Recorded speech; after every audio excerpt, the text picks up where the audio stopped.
Welcome back to Allocator Signals, a podcast by AltSS, focused on how institutional capital actually moves. In the first episode, we talked about why allocator behavior is best understood through observable signals, not stated mandates, not marketing language, and not pitch decks. Today's episode builds directly on that idea. Because one question has dominated coverage over the last few weeks. Are billionaires leaving California? Like most headline-driven questions in private capital, it's the wrong one. Wealth rarely moves the way headlines suggest. It doesn't pack up and relocate overnight. It reroutes, it fragments, it adds optionality.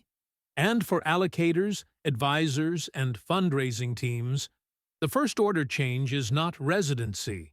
It's where decisions are actually being made. California's proposed billionaire wealth tax is not law. That's true, and it's often where conversations stop. But in private wealth planning, legal certainty is not the main driver. Calendar certainty is. Once a reference date exists, especially one tied to a potential liability, advisors coordinate behavior around it. Deadlines move capital more reliably than opinions do. This is not political. It's procedural. If you want to understand how wealth responds to deadlines, there's a consistent sequence of signals. First, entities move. The earliest signals almost always appear on paper. Entity conversions. Principal office address changes. Trust administration shifts. Ownership structures simplifying. These are quiet changes. They show up in filings, not interviews. A clear late 2025 example illustrates this. An LLC associated with Google founders Sergey Brin and Larry Page converted out of California into a new structure, listing a different principal office, without any public claim of personal relocation. That distinction matters. This wasn't a lifestyle decision. It was an entity-level governance move, executed ahead of a publicly known reference date. Paperwork moves first. Identity often doesn't. And sometimes it never needs to. The second layer is assets anchoring optionality. Luxury real estate purchases are often misread as proof of relocation. In practice, they're better understood as optionality commitments. They signal access. They signal flexibility. They signal a strengthened secondary node. In early 2026, widely reported Miami property purchases by Larry Page fit this pattern. They were verifiable, date-stamped transactions recorded in property records without any declaration of domicile change. That's typical. Assets often move before identity, and sometimes assets move instead of identity. The third signal is office presence. Many allocators and ultra-high net worth families now operate as multi-hub systems. One city remains the operating base, another becomes the decision node. Advisors reposition around that node. Offices leave footprints, leases, hires, registrations, announcements. Those footprints matter far more for allocator access than where someone says they live. The fourth signal is advisor gravity. This is the layer most commentary misses. Decisions tend to follow advisors.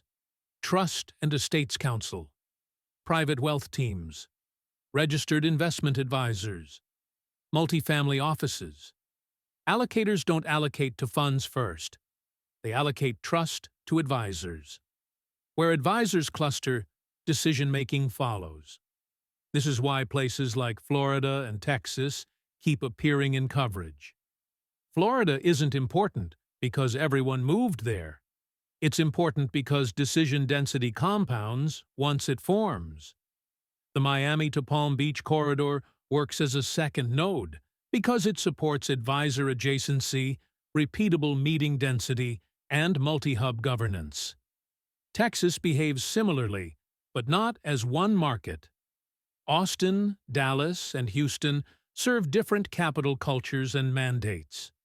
The Mountain West shows up differently still. Less in headlines, more in filings and structures. Quiet hubs don't trend on social media.